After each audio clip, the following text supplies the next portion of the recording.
이서준은 10살이 되기도 전에 어머니를 여의고 엄격한 아버지 이태호 회장과 자상하지만 권위적인 할머니 최 여사 밑에서 자랐다. 그는 어릴 적부터 감정을 표현하는 것에 서툴렀고 늘 남들에게 완벽한 모습만을 보여줘야 한다는 강박에 시달렸다. 그의 유일한 안식처는 때때로 찾아오는 기이한 꿈이었다. 꿈속에서 그는 늘 한 여인과 함께 따스한 햇살이 쏟아지는 비밀스러운 정원에 있었다. 여인의 얼굴은 희미했지만 그곳에서의 행복감은 생생했다. 꿈에서 깨어날 때마다 그는 설명할 수 없는 허전함을 느꼈다. 그의 왼쪽 손목에는 작은 별 모양의 흉터가 있었는데 어린 시절의 희미한 사고와 관련된 것이라고만 기억하고 있었다. 그는 늘 어머니가 남긴 유일한 유품인 낡은 은색 라이터를 지니고 다녔다. 누군가에게는 보잘것없는 물건일지 몰라도 그에게는 어머니와의 유일한 연결고리였다. 어느 날 아침 이서준은 평소처럼 회사로 향하고 있었다. 최고급 세단이 회전문 앞에 멈춰 서자 그는 흐트러짐 없는 자세로 채서 내렸다. 그때 로비 한쪽에서 쿵 하는 소리와 함께 무언가가 쏟아지는 소리가 들렸다. 흰색 유니폼을 입은 나이, 지긋한 청소 아주머니가 계단을 내려오다 미끄러져 넘어진 것이었다.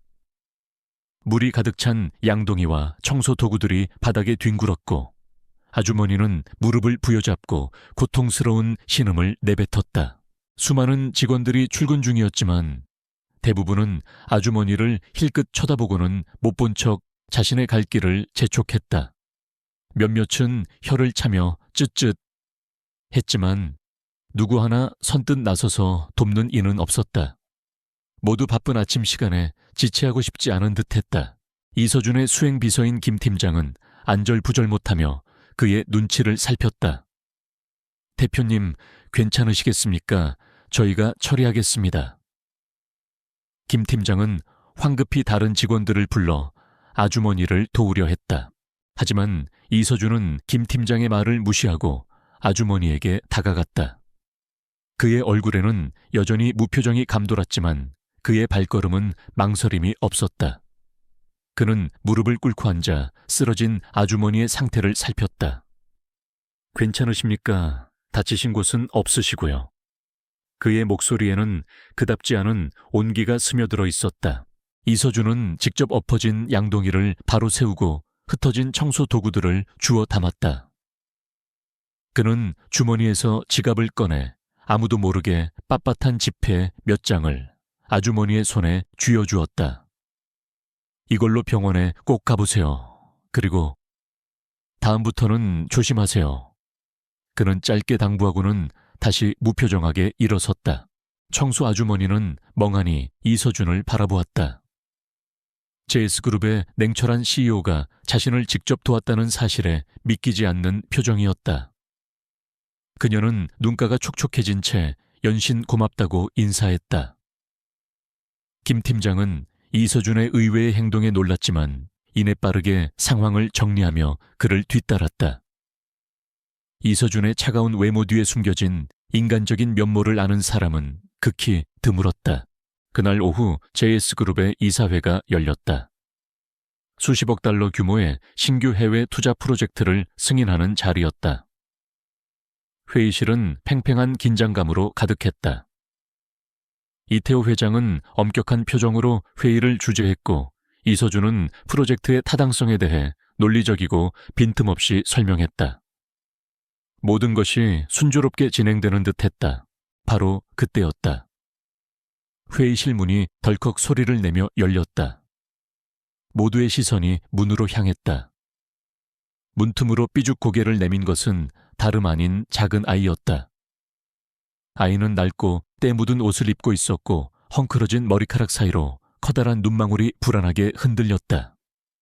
아이는 회의실 안에 낯선 풍경에 잔뜩 겁을 먹은 듯했다.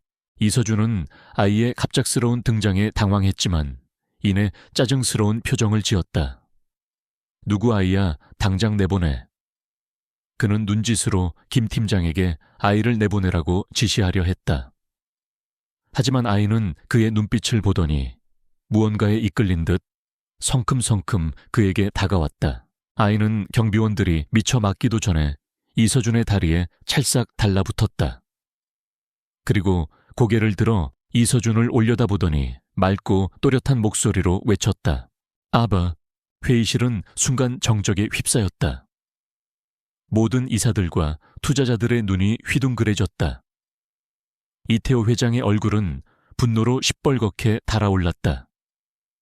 이서준은 얼어붙었다. 자신의 다리에 매달려 자신을 아빠라고 부르는 이 아이가 누구인지, 왜 이 중요한 회의실에 나타났는지 전혀 알 수 없었다. 그의 완벽하고 빈틈없던 삶은 한순간에 산산조각날 위기에 처했다. 그는 알지 못했다. 이 작은 아이의 등장이 그의 삶을 송두리째 뒤흔들 거대한 운명의 시작이라는 것을, 그리고 이 아이가 그에게 진정한 가족의 의미를 가르쳐 줄 것이라는 것을, 그의 마음속에 깊이 잠들어 있던 알 수 없는 그리움이 이 작은 외침과 함께 서서히 깨어나기 시작했다. 이서준의 완벽한 이사회는 아이의 아빠라는 외침과 함께 순식간에 아수라장이 되었다. 회의실을 가득 채웠던 긴장감은 당혹감과 호기심으로 바뀌었다. 투자자들은 수군거렸고 이사들은 서로의 눈치를 살폈다. 이태호 회장의 얼굴은 분노로 이글거렸다. 그는 자신의 아들 이서준의 완벽한 삶에 티끌 하나라도 묻는 것을 용납하지 않는 사람이었다. 이게 무슨 짓이냐. 당장 아이를 끌어내 이태호 회장의 호통에 경비원들이 뒤늦게 달려와 아이를 떼어내려 했다. 하지만 아이는 작은 손으로 이서준의 바짓가랑이를 더욱 세게 붙잡았다. 아빠 가지마. 수아는 아빠랑 같이 있고 싶어. 아이의 목소리에는 서러움과 함께 간절함이 묻어났다. 이서준은 아이의 작은 손과 자신을 올려다보는 초롱초롱한 눈을 보며 묘한 감정을 느꼈다.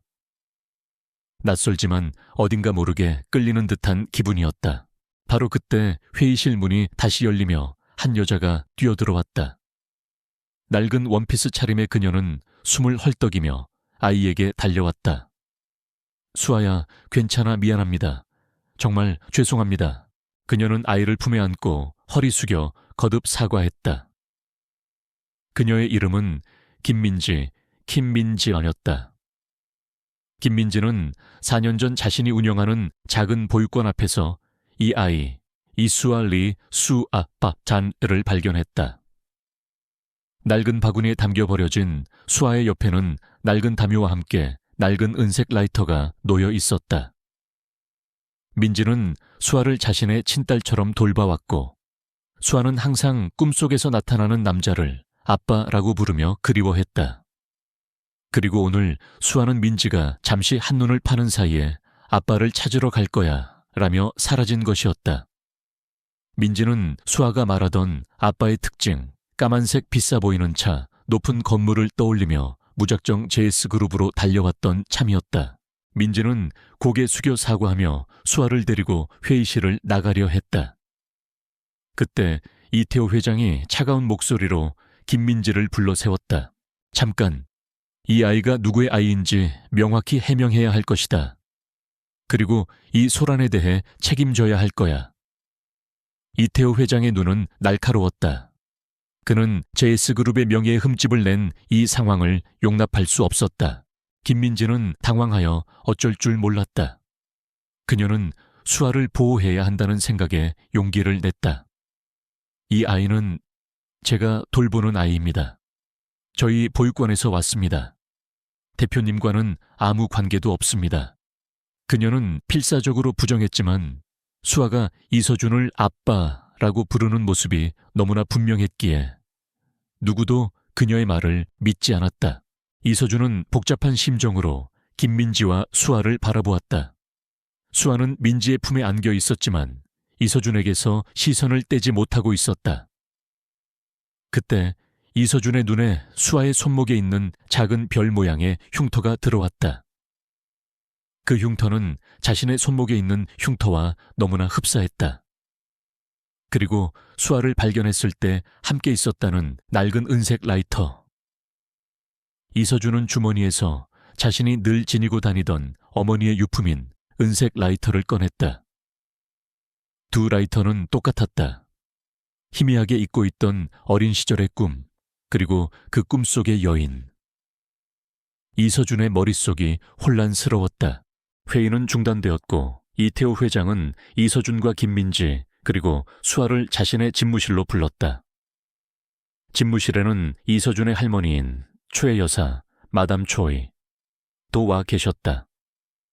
최 여사는 이서준의 유일한 정신적인 지주였다. 그녀는 가문을 중요시했지만 동시에 따뜻한 마음을 가진 현명한 여인이었다. 최 여사는 수아를 보자마자 얼굴에 따뜻한 미소를 지었다.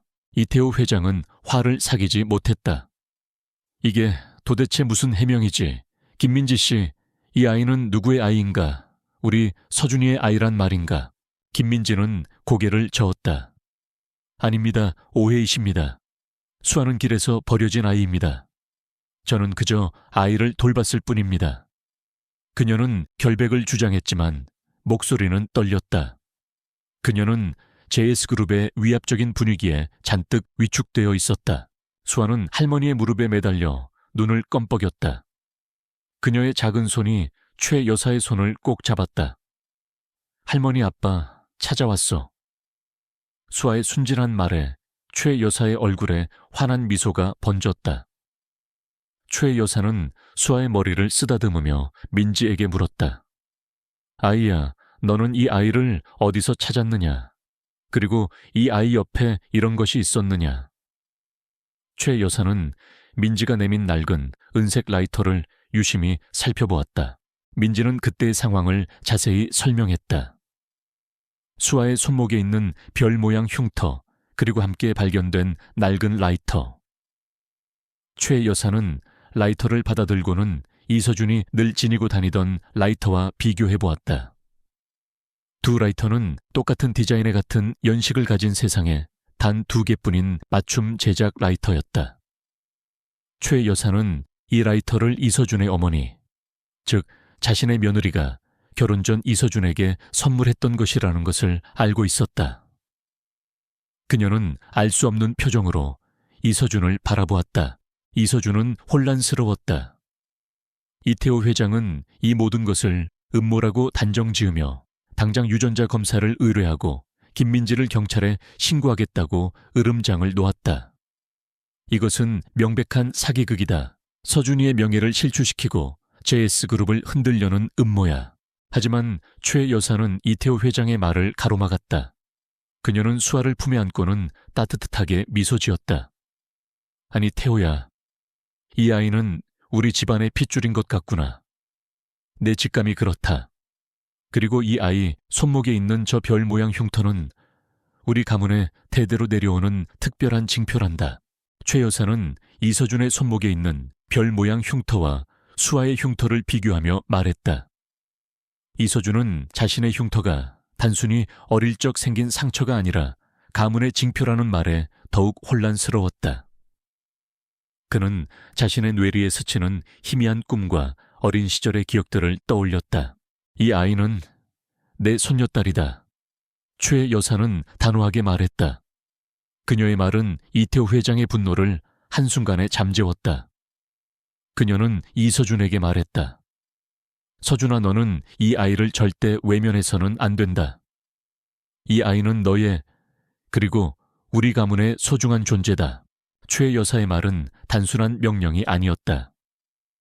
그것은 그의 마음속 깊은 곳에 자리한 외로움과 공허함을 건드렸다. 이서준은 수아를 바라보았다. 수아는 해맑게 웃으며 그의 손목에 있는 별 흉터를 만지작거렸다.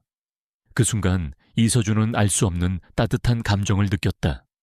그는 이제 이 작은 아이와의 인연을 피할 수 없다는 것을 직감했다. 그의 완벽하게 짜여진 삶에 균열이 가기 시작한 것이었다. 이태호 회장은 어머니의 단호한 태도에 당황했지만 어쩔 수 없이 수아의 존재를 인정해야만 했다. 이서준의 삶은 이제 예측할 수 없는 방향으로 흘러가기 시작했다. 그는 이 작은 아이의 손을 잡고 미지의 길로 나아가야만 했다. 이수아가 이서준의 아이라고 주장하며 회의실에 난입한 사건은 JS그룹 내부는 물론 언론과 재계에 큰 파장을 불러일으켰다. 이태호 회장은 이 사태가 그룹의 명예를 실추시킬까 노심초사하며 극비리의 상황을 처리하려 했다. 하지만 최 여사 즉 이서준의 할머니의 단호한 태도 덕분에 수아는 일단 이서준의 집에 머물게 되었다. 최 여사는 수아를 자신의 친손녀처럼 아끼고 보살폈다. 이 아이의 손목에 있는 별 모양 흉터는 우리 가문에 대대로 내려오는 징표다. 그리고 저 라이터도 내 어미가 너에게 준 것과 똑같구나. 이건 운명이다. 최 여사는 이서준에게 단호하게 말했다. 그녀는 수아를 보자마자 알 수 없는 확신을 가졌다. 이서준은 혼란스러웠다. 수아가 자신을 아빠라고 부르는 것도, 자신의 손목에 있는 흉터와 똑같은 흉터가 수에게 있다는 것도, 그리고 어머니의 유품인 라이터와 똑같은 라이터가 수아의 것과 함께 발견되었다는 것도, 모든 것이 미스터리였다.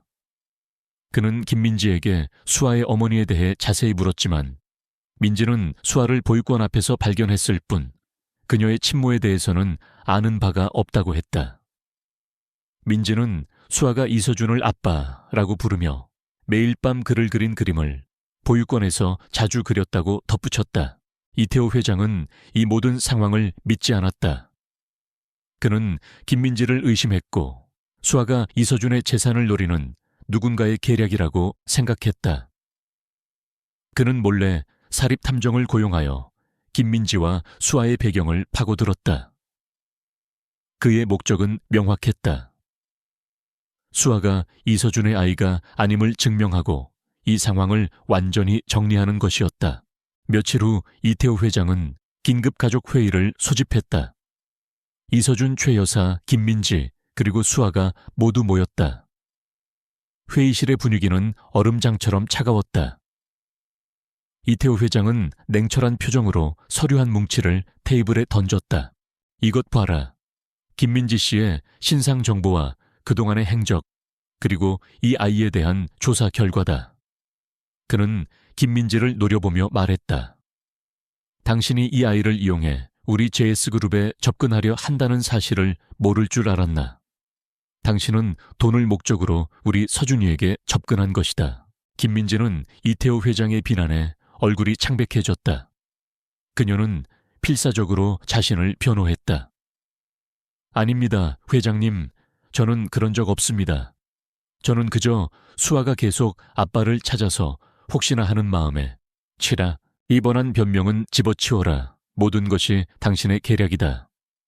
이태호 회장은 목소리를 높였다. 그는 수아의 존재를 자신의 아들 이서준의 미래를 망칠 재앙으로 여겼다. 이서준은 이 모든 상황을 침묵하며 지켜보고 있었다. 그의 마음속에서는 복잡한 감정들이 뒤엉켰다. 한편으로는 이태호 회장의 말처럼 이 모든 것이 짜인 판일 수도 있다는 의심이 들었다. 하지만 다른 한편으로는 수아의 순수한 눈망울과 자신과 똑같은 별 모양 흉터가 계속해서 그의 마음을 흔들었다. 그의 내면에서는 냉철한 이성과 알 수 없는 이끌림이 충돌하고 있었다. 바로 그때였다. 수아가 갑자기 불안한 듯 몸을 떨기 시작했다. 그녀는 김민지의 품에 안겨 있었지만 주변의 날카로운 분위기 때문인지 숨을 헐떡이며 울먹였다. 엄마, 무서워. 아빠, 최 여사는 즉시 수아를 품에 안았다. 아가 괜찮아. 할머니가 있단다. 최 여사는 민지의 어깨를 두드리며 말했다. 민지 양태호는 너무 과민 반응하는구나. 너를 믿는다. 그러나 오해를 풀기 위해서는 명확한 증거가 필요할 것이다. 아이의 불안한 기운이 느껴지는구나. 수아의 불안감은 점차 심해졌다. 그녀는 눈물을 뚝뚝 흘리며 온몸을 떨었다. 무서워. 무서워. 수아의 공포는 회의실의 사람들에게도 전염되는 듯했다. 이서준은 수아의 표정을 보고 가슴 한켠이 아려왔다. 바로 그 순간 이서준의 주머니에 있던 어머니의 유품인 은색 라이터가 갑자기 희미하게 빛나기 시작했다. 그리고 그의 손목에 있는 별 모양 흉터도 미세하게 떨리는 듯 했다. 그는 무의식적으로 라이터를 쥐고 수에게 다가갔다. 수아야, 괜찮아. 아빠가 여기 있어. 이서준은 부드러운 목소리로 수에게 말을 건넸다. 그가 라이터를 수아의 손에 쥐어주자 수아의 몸에서 느껴지던 불안감이 거짓말처럼 잦아들었다. 수아는 라이터를 꼭 쥐고 이서준의 품에 안겼다. 그녀의 작은 심장 소리가 이서준의 심장에 고스란히 전해졌다. 수아는 더 이상 울지 않았다. 그녀는 편안한 듯 이서준의 어깨에 기대어 잠이 들었다. 이태호 회장은 이 광경에 놀라 입을 다물지 못했다. 그는 자신의 아들이 아이를 진정시키는 것을 믿을 수 없었다. 그의 냉철한 사고방식으로는 설명할 수 없는 일이었다. 김민지는 감격스러운 눈빛으로 이서준을 바라보았다. 그녀는 이서준에게서 수아의 친아버지임을 확신하는 듯했다. 최 여사는 따뜻하게 미소 지으며 이서준과 수아를 바라보았다. 이서준은 품에 안긴 수아를 보며 잊고 있던 어린 시절의 한 장면을 떠올렸다. 어린 시절 그가 높은 곳에서 떨어져 심하게 다쳤을 때 어머니가 그를 품에 안고 낡은 라이터를 손에 쥐어주며 나지막이 노래를 불러주던 기억. 그때마다 그의 고통이 신기하게도 가라앉곤 했다. 그리고 그의 손목에 별 모양 흉터가 생겼던 것도 그때였다. 그의 어머니는 늘 그에게 너는 특별한 아이란다. 너의 심장은 별처럼 빛나고 너의 손길은 아픈 이들을 치유할 수 있는 힘을 가지고 있단다 라고 말하곤 했다. 이서준은 어머니의 라이터가 단순히 유품이 아니라 그의 가문에 흐르는 특별한 능력을 발현시키는 도구임을 직감했다. 그리고 수아 역시 그와 같은 능력을 가지고 태어났다는 것을 깨달았다. 그의 가문에는 알려지지 않은 비밀스러운 재능이 흐르고 있었다. 수아가 그 능력을 일깨운 것이다. 회장님, 저는 이 아이의 아버지가 맞습니다. 이서준은 최 여사와 수아를 번갈아 바라보며 단호하게 말했다. 그의 목소리에는 이제 망설임이나 혼란 대신 확신이 가득했다. 어떤 방법으로든 증명하겠습니다. 그리고 이 아이는 제 딸로서 이 JS그룹의 후계자로서 당당히 설 것입니다. 이서준의 단호한 선언에 이태호 회장은 충격을 받았다. 그는 아들의 결단에 반대할 수 없었다. 최 여사는 만족스러운 미소를 지었다. 그녀는 마침내 이서준이 자신의 진정한 가치를 깨닫고 가족의 의미를 받아들였다고 생각했다. 김민지는 감격스러운 눈빛으로 이서준을 바라보았다. 수아는 이서준의 품에서 새근새근 잠들어 있었다. 이서준은 이제 더 이상 냉철한 CEO가 아니었다. 그는 한 아이의 아버지로서 그리고 JS그룹의 진정한 리더로서 새로운 여정을 시작할 준비가 되어 있었다. 그의 재능은 비로소 깨어났고 그의 삶은 이제 예측할 수 없는 방향으로 흘러가기 시작했다. 이서준이 이수아를 자신의 딸로 공식 인정하겠다고 선언한 후 JS그룹 내부는 발칵 뒤집혔다.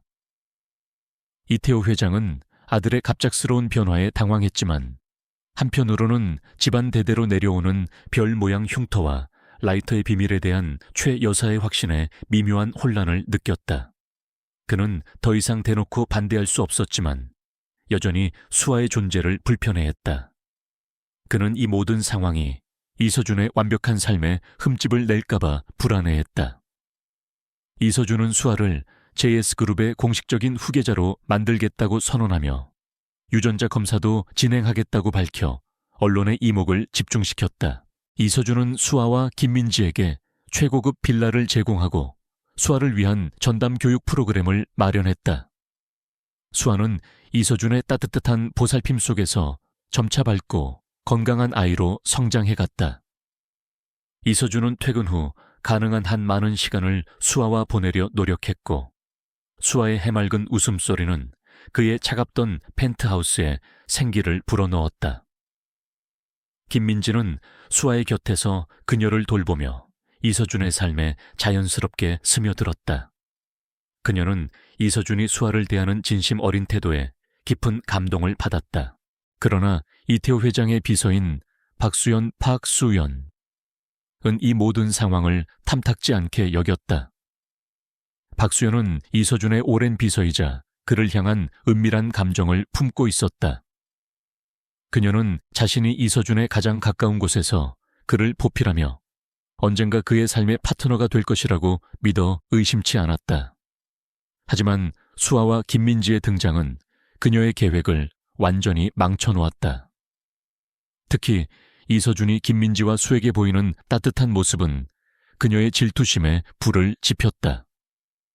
그녀는 김민지가 단순히 돈을 노리고 접근한 것이 아니라 이서준의 마음까지 빼앗으려 한다고 확신했다. 박수연은 이서준이 수아와 김민지를 받아들이는 것을 막기 위해 은밀한 계략을 꾸미기 시작했다. 그녀는 이태호 회장에게 접근하여 김민지에 대한 거짓 정보를 흘리고 수아의 출생 배경에 대한 의심을 끊임없이 부추겼다. 그녀는 이서준의 어머니가 살아있을 때부터 최 여사와 사이가 좋지 않았던 점을 이용해 이서준의 가족 내부 갈등을 심화시키려 했다. 그녀의 목표는 이서준의 명예를 실추시키고 김민지를 스캔들의 주범으로 만들어 그들의 관계를 파탄내는 것이었다. 회장님 김민지 씨의 과거에 대해 충격적인 제보가 들어왔습니다. 아무래도 이서준 전무님의 명예에 큰 타격이 될 것 같습니다. 박수연은 이태호 회장의 집무실에서 은밀히 속삭였다. 그녀는 교묘하게 거짓 정보를 섞어 회장에게 불신을 심었다. 이태호 회장은 박수연의 말에 흔들렸다. 그는 아들이 갑자기 책임져야 할 아이가 생긴 것도 모자라 그 아이의 배경까지 의심스러워지자 분노와 불안감이 극에 달했다. 그는 박수연에게 철저한 조사를 지시했다. 박수연은 그 기회를 놓치지 않고 김민지를 파멸시키기 위한 치밀한 계획을 실행에 옮겼다. 그녀는 언론을 조작하고 익명의 제보자들을 동원하여 김민지가 과거에 저지른 적 없는 잘못들을 만들어내고 수아의 출생에 대한 거짓 소문을 퍼뜨렸다. 곧이어 언론은 이서준의 사생활과 수아의 출생에 대한 추측성 기사들로 도배되었다. JS그룹 후계자 미혼모의 아이를 강제 입양, JS그룹 회장의 사생활 감춰진 진실은, 베일에 쌓인 김민지의 과거. 기사들은 선정적인 제목과 함께 김민지를 돈을 노린 사기꾼으로 매도하고 이서준을 비난하는 여론을 형성했다. 대중들은 이서준의 이미지를 조롱하고 비난했다. 이서준은 분노했다.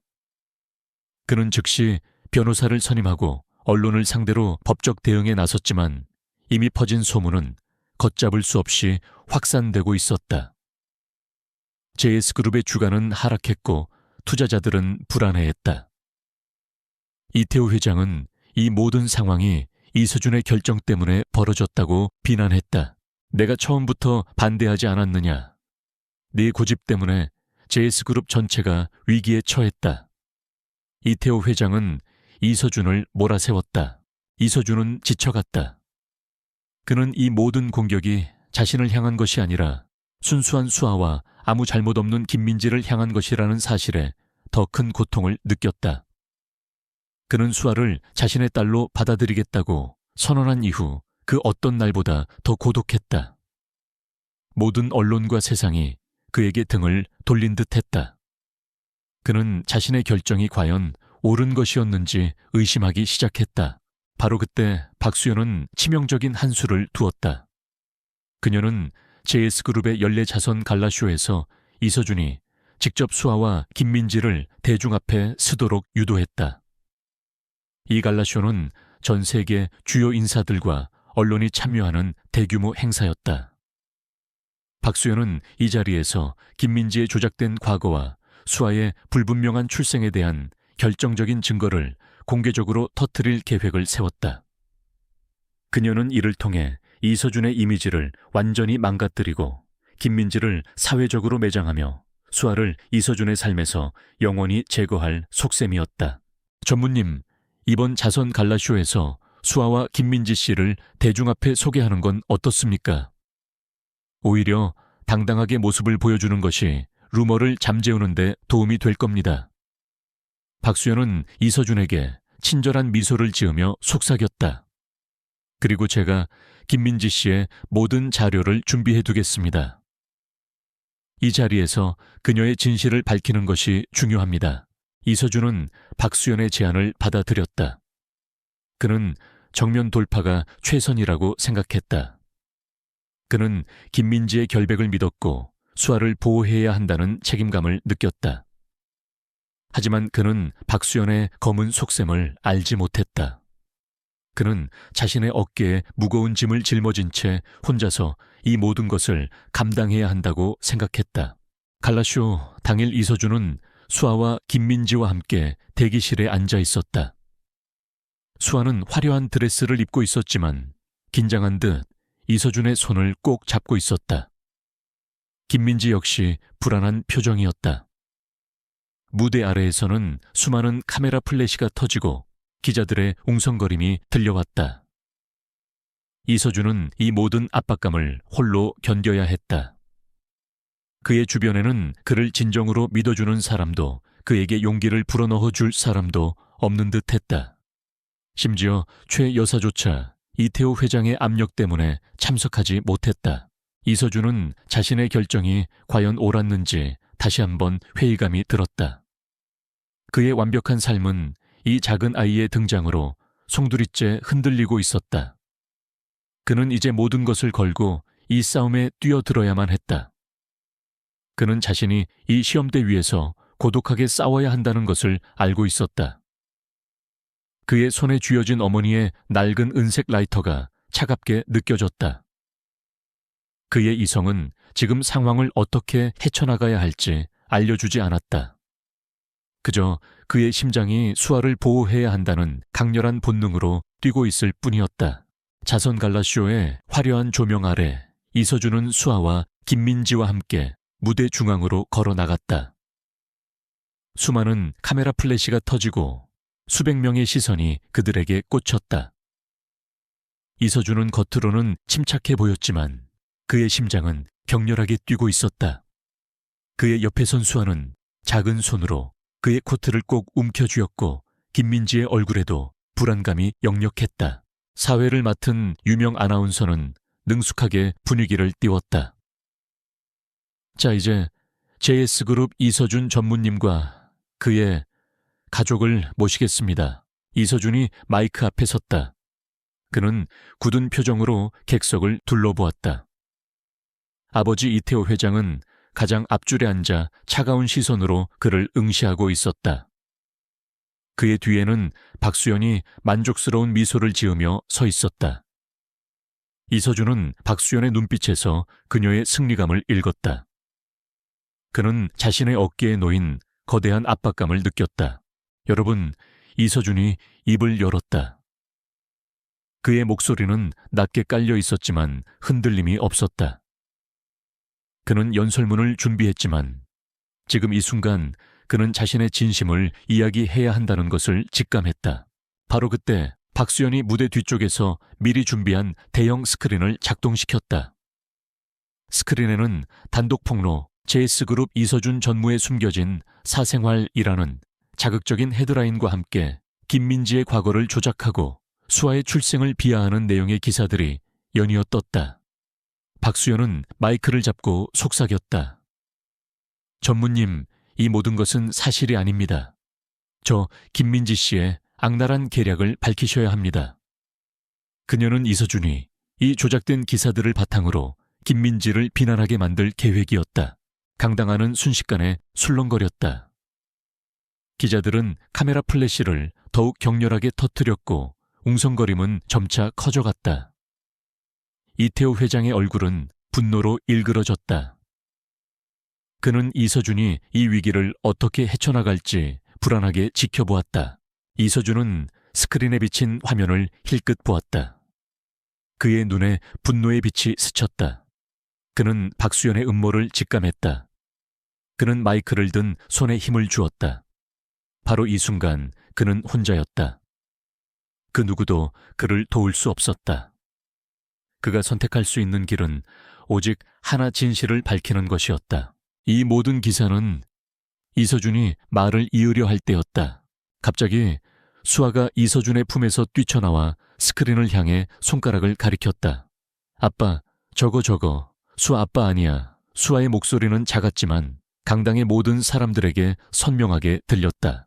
그리고 수아의 작은 손목에 있는 별 모양 흉터가 희미하게 빛나기 시작했다. 그 빛은 이서준의 손목에 있는 별 모양 흉터로 이어지는 듯했다. 이서준은 깜짝 놀랐다. 그는 무의식적으로 자신의 흉터를 만졌다. 그의 흉터 역시 미세하게 떨리는 듯했다. 수아는 울음을 터뜨리며 이서준의 품에 안겼다. 아빠, 수아는 아빠 딸이야. 저 아저씨는 나쁜 사람이야. 그 순간 이서준의 주머니에 있던 어머니의 유품인 낡은 은색 라이터가 강렬한 빛을 뿜어냈다. 그 빛은 수아의 손에 쥐어진 함께 발견되었던 라이터와 합쳐지는 듯했다. 두 개의 빛이 하나로 합쳐지자 강당을 가득 채운 스크린의 모든 기사들이 한순간에 사라지고 대신 정원이 그려진 아름다운 풍경화가 나타났다. 그 그림은 이서준이 어릴 적 꿈에서 보았던 바로 그 정원의 모습이었다. 모두가 숨을 죽였다. 기자들은 카메라를 내리고 넋을 잃은 채 화면을 바라보았다. 이서준은 스크린 속 정원을 보며 어린 시절에 잃어버린 기억들이 마치 퍼즐 조각처럼 맞춰지는 것을 느꼈다. 그 정원은 어머니와의 행복한 추억이 깃든 곳이었고 그는 그곳에서 수아의 친모와 함께 있었다는 것을 어렴풋이 기억해냈다. 수아의 친모는 그의 꿈속에 나타나던 그 여인이었다. 이서준은 마이크를 꽉 잡고 선언했다.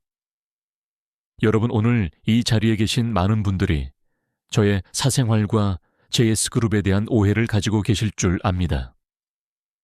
그는 스크린을 가리키며 말했다. 이 모든 조작된 기사들은 진실이 아닙니다. 이 아이 이수아는 제 친딸이 맞습니다. 그리고 그녀의 어머니는 제가 어릴 적 잃어버렸던 소중한 인연의 사람이었습니다. 그리고 저는 저의 어머니와 할머니로부터 내려오는 특별한 재능을 이 아이를 통해 다시 깨달았습니다. 저희 가문에는 아픈 이들의 마음을 치유하고 자연과 소통하며 진실을 밝히는 능력이 있습니다. 이 아이의 손목에 있는 별 모양 흉터와 제가 지닌 이 라이터는 그 재능의 증거입니다. 그는 품에 안긴 수아의 손목과 자신의 손목을 객석을 향해 들어 보였다.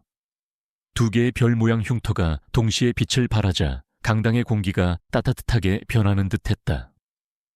사람들은 경외감에 압도되어 숨죽였다. 바로 그때 최 여사가 객석에서 자리에서 일어났다. 그녀의 얼굴에는 깊은 주름만큼이나 깊은 미소가 걸려 있었다. 그녀는 지팡이를 짚고 무대 위로 성큼성큼 걸어갔다. 내 손녀딸이 맞다. 이 아이는 우리 가문의 핏줄이자 이 가문의 미래를 이끌어갈 아이가 분명하다. 최 여사는 수아를 품에 안고 사랑스러운 눈빛으로 이서준을 바라보았다. 내 아들아, 너의 어머니는 이 아이를 너에게 맡기고 떠났단다. 이 아이는 너의 희망이자 너의 진정한 행복이 될 것이다. 이태호 회장은 할머니의 단호한 태도와 이서준의 고백, 그리고 이 믿을 수 없는 현상에 충격을 받았다. 그는 더 이상 이 상황을 부정할 수 없었다. 그의 눈에는 아들을 향한 미안함과 함께 알 수 없는 감동이 스쳐 지나갔다. 이서준은 다시 마이크를 잡았다. 그의 목소리에는 이제 냉철함 대신 진정한 확신이 깃들어 있었다. 저는 오늘 이 자리에서 여러분께 JS그룹의 미래를 약속드립니다. JS그룹은 더 이상 이윤만을 추구하지 않을 것입니다. 저는 이 아이 수아와 함께 인간과 자연이 조화롭게 공존하며 소외된 이웃들에게 빛을 비추는 기업을 만들겠습니다. 이 자선 갈라쇼의 모든 수익금은 세상의 모든 소외된 아이들과 환경 보호를 위해 사용될 것입니다. 강당은 뜨거운 박수갈채와 환호성으로 가득 찼다. 사람들은 자리에서 일어나 이서준에게 기립박수를 보냈다. 그들의 눈에는 감동의 눈물이 고여 있었다. 이서준은 자신의 가족을 지켜냈고 자신의 명예를 회복했으며 JS그룹의 새로운 비전을 제시했다. 박수연은 무대 뒤에서 질투와 분노에 사로잡혀 이를 갈았다. 그녀의 교활한 계획은 완전히 실패로 돌아갔고 그녀의 자리는 이제 위태로워졌다. 이서준은 수아를 품에 안고 최 여사와 김민지를 바라보았다. 그의 얼굴에는 이제 차가운 CEO의 가면 대신 따뜻한 미소가 피어났다. 그는 비로소 진정한 자신을 찾은 듯했다. 수아의 손목에 있는 별 모양 흉터는 여전히 희미하게 빛나고 있었다. 그것은 그들에게 주어진 특별한 선물, 그리고 앞으로 펼쳐질 새로운 삶의 시작을 알리는 징표였다. 이서준의 싸움은 끝났지만 그의 삶은 이제 진정한 의미를 찾아가는 새로운 여정을 시작하려 하고 있었다. 자선 갈라쇼는 이서준의 진심 어린 고백과 함께 대성공으로 막을 내렸다. 언론은 더 이상 그의 사생활을 조작하거나 비난하지 않았다. 대신 JS그룹의 젊은 CEO가 가족의 진정한 의미를 찾아가는 감동적인 이야기와 그가 제시한 인간과 자연의 조화로운 공존이라는 새로운 비전에 찬사를 보냈다. 이 모든 상황은 최 여사의 현명한 지지와 이서준의 용기 있는 선택 덕분이었다. 박수연의 음모는 만천에 드러났다. 이서준은 그녀가 조작한 모든 증거와 언론 플레이를 밝혀냈고 그녀의 비서 직위를 즉시 해임했다. 박수연은 JS그룹의 명예를 실추시키고 내부 기밀을 유출하려 한 죄로 경찰 조사를 받게 되었다. 그녀의 탐욕과 질투는 결국 모든 것을 잃게 만들었고 한때 빛나던 그녀의 경력은 한순간에 나락으로 떨어졌다. 이태호 회장은 아들의 변화와 대중의 반응에 깊은 충격을 받았다. 그는 자신의 아들이 가진 특별한 능력과 가족의 소중한 의미를 비로소 인정하게 되었다. 그는 이서준에게 진심으로 사과하며 그동안 수아와 김민지에게 가했던 의심과 비난에 대해 용서를 구했다. 서준아, 미안하다. 내가 너무 오만했구나. 네 어머니의 유품과 최 여사님의 말씀, 그리고 너와 수아의 그 특별한 능력을 믿지 못했다.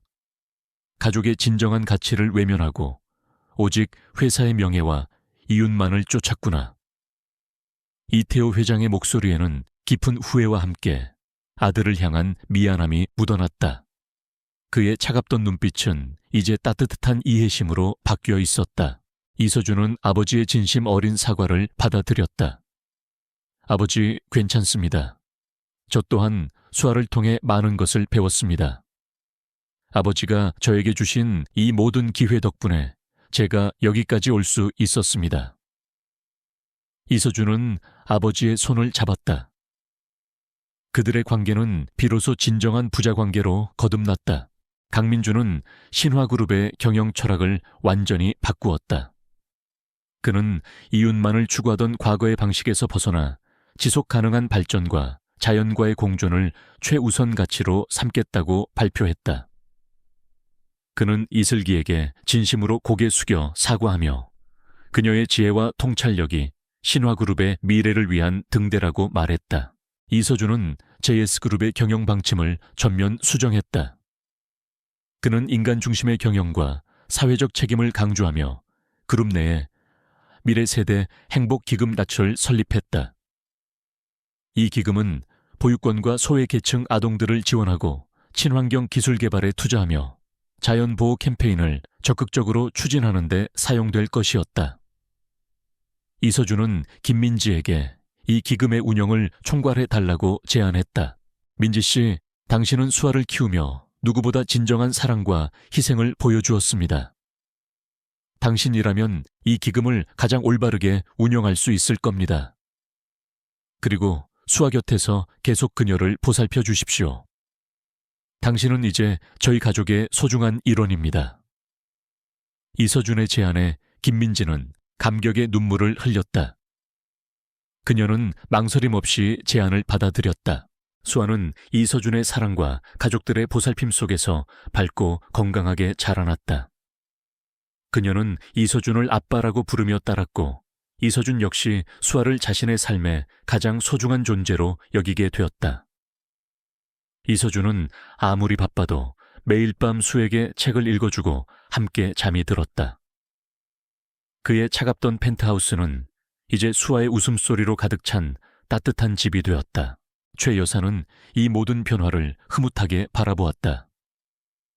그녀는 매일 수아와 시간을 보내며 가문의 이야기를 들려주었고 수아의 손목에 있는 별 모양 흉터의 비밀과 그 안에 담긴 힘에 대해 가르쳐 주었다.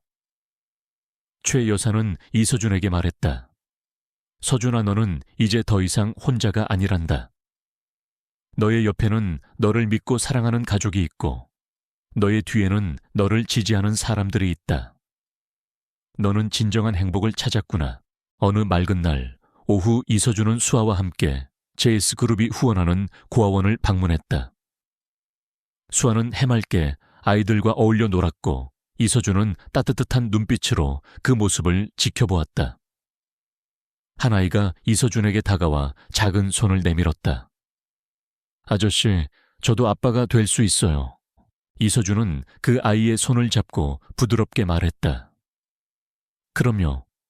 너도 언젠가 사랑하는 가족을 만들고 그들에게 사랑을 줄 수 있는 아빠가 될 수 있을 거야. 세상의 모든 아이들은 사랑받을 자격이 있단다. 그의 말은 더 이상 냉철한 사업가의 말이 아니었다. 그것은 진정한 사랑과 따뜻함을 아는 한 남자의 진심이었다. 이서준은 이제 자신의 특별한 능력이 단순히 가족의 유전적 특징이 아니라 사랑과 치유의 힘을 가진 것임을 깨달았다. 그는 이 힘을 세상의 좋은 일에 사용하기로 결심했다. 고아원을 나서는 길 이서준은 김민지와 수아의 손을 잡았다. 그의 주머니에 있는 어머니의 유품인 낡은 은색 라이터는 더 이상 차갑지 않았다. 따뜻한 온기가 느껴졌다. 그는 하늘을 올려다보았다. 그의 어머니와 수아의 어머니가 어딘가에서 자신들을 흐뭇하게 지켜보고 있을 것이라는 생각이 들었다. 그는 이제 완벽한 사업가가 아닌 완벽한 가족을 가진 행복한 남자가 되었다. 그들의 삶은 이제 진정한 평화와 행복으로 가득 차 있었다. 2년 후 JS그룹은 이서준의 진두지휘 아래 완전히 새로운 기업으로 거듭났다. 더 이상 냉철한 이윤, 추구만을 외치는 거대 기업이 아니었다. 대신 인간과 자연의 조화로운 공존이라는 비전 아래 사회적 가치를 창출하고 환경보호에 앞장서는 선도적인 기업으로 전 세계의 존경을 받았다. 이서준의 노력은 전 세계 기업의 새로운 표준을 제시하며 JS그룹을 단순한 경제적 성공을 넘어 윤리적이고 지속 가능한 발전을 추구하는 기업으로 각인시켰다. 이서준은 이제 냉철했던 과거의 자신과는 사뭇 다른 사람이었다. 그의 얼굴에는 온화한 미소가 자주 떠올랐고 눈빛은 따뜻한 온기로 가득했다. 그는 수아의 진정한 아빠가 되었고 김민지에게는 든든한 동반자이자 가족이 되어주었다. 최 여사는 여전히 이 집안의 기둥으로서 이 모든 행복을 흐뭇하게 지켜보았다. 이태호 회장도 수에게 푹 빠져 손녀 바보가 되었고 사업의 중요한 결정에 앞서 이서준과 수아의 관계 그리고 가족이라는 가치를 먼저 생각하게 되었다. 그의 삶은 이서준과 수아를 통해 잃어버렸던 온기를 되찾았다. JS그룹이 설립한 미래 세대 행복기금 파악은 전 세계의 소외된 아이들에게 희망을 주었다. 김민지는 이 기금의 총괄 책임자로서 전 세계를 누비며 아이들을 위한 학교를 짓고 의료 지원을 아끼지 않았다. 그녀는 이제 단순한 보육원 선생님이 아니라 수많은 아이들의 삶을 변화시키는 진정한 멘토이자 지도자가 되었다. 그녀의 따뜻한 마음과 이서준의 적극적인 지원 덕분에 기금은 빠르게 성장했고 수많은 생명들이 희망을 찾았다. 이서준의 펜트하우스는 더 이상 차가운 공간이 아니었다. 매일 아침 수아의 해맑은 웃음소리가 울려 퍼졌고 저녁이면 이서준이 수에게 직접 동화책을 읽어주는 따뜻한 풍경이 펼쳐졌다. 주말이면 세 식구는 함께 근교로 나가 자연을 만끽하며 시간을 보냈다. 수아의 손목에 있는 별 모양 흉터는 이따금씩 빛을 발하며 이서준의 마음을 따뜻하게 만들었다. 그것은 단순히 유전적인 징표가 아니라 그들의 가족에게 주어진 특별한 축복의 증거였다. 어느 맑은 봄날 오후 이서준은 수아의 손을 잡고 JS그룹이 새로 건립한 희망의 아이들 학교 감시를 방문했다. 이 학교는 미래세대 행복기금의 첫 번째 프로젝트로 소외계층 아이들에게 무료 교육을 제공하는 곳이었다. 교정에는 아이들의 맑은 웃음소리가 가득했고 싱그러운 봄꽃들이 활짝 피어 있었다. 강당에서 열린 개교식 행사에서 이서준은 마이크를 잡았다. 그의 목소리에는 자부심과 함께 깊은 감동이 묻어났다. 저는 오늘 이 자리에서 세상의 모든 아이들에게 약속합니다.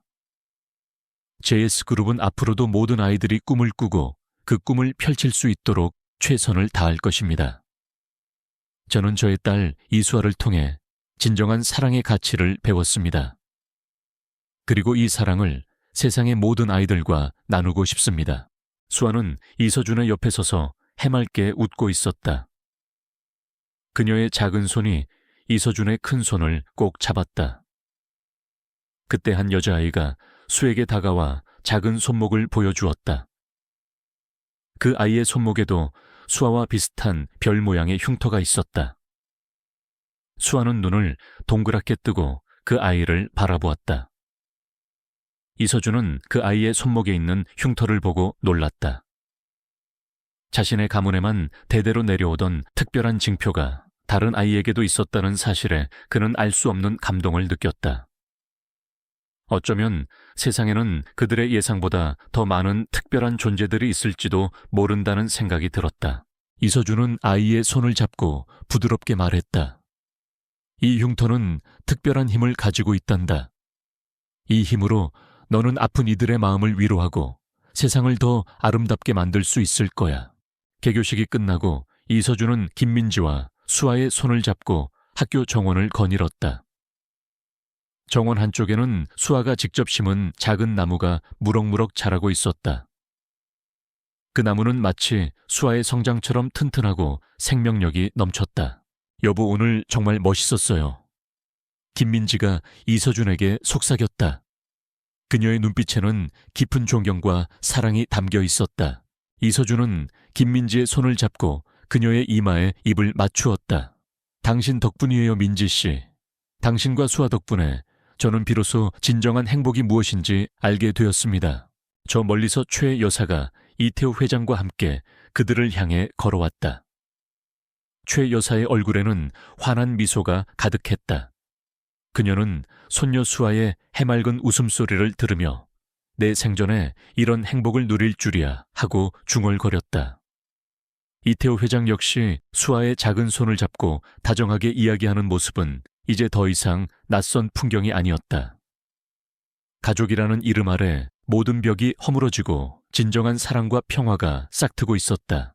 석양이 붉게 물들며 하늘을 아름답게 수놓는 저녁, 이서준, 김민지, 수아, 그리고 최 여사와 이태호 회장이 함께 학교 정원을 거닐었다.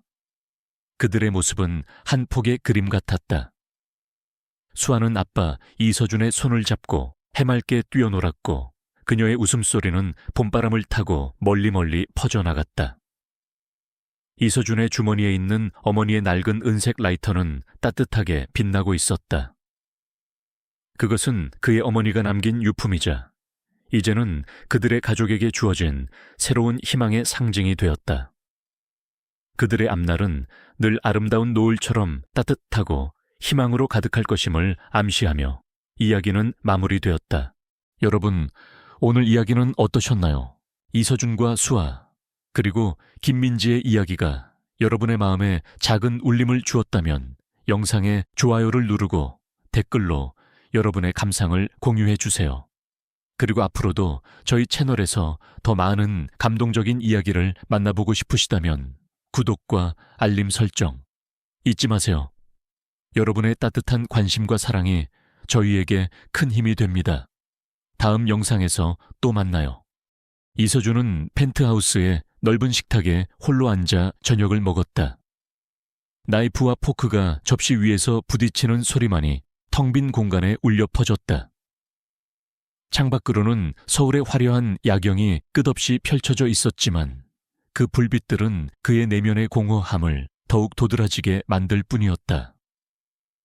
JS그룹의 젊은 CEO로서 그는 모든 것을 가졌다. 완벽한 사업 수완 빈틈없는 자기관리, 그리고 대외적으로 흠잡을 데 없는 이미지. 하지만 그의 삶은 언제나 정해진 각본대로 움직이는 듯했고 진정한 온기는 찾아볼 수 없었다. 그의 아침은 새벽 5시 30분 정확히 맞춰진 알람 소리와 함께 시작되었다. 고급스러운 침실에서 일어나 미리 준비된 운동복을 입고 개인 헬스장으로 향했다. 러닝머신 위에서 땀을 흘리며 어제의 실적 보고서를 다시 한번 머릿속으로 정리했다. 식사는 전담 영양사가 짠 식단대로 정확한 양의 단백질과 채소로 이루어졌다. 그의 하루는 분 단위로 쪼개져 있었고 모든 순간은 JS그룹의 성장을 위해 바쳐졌다.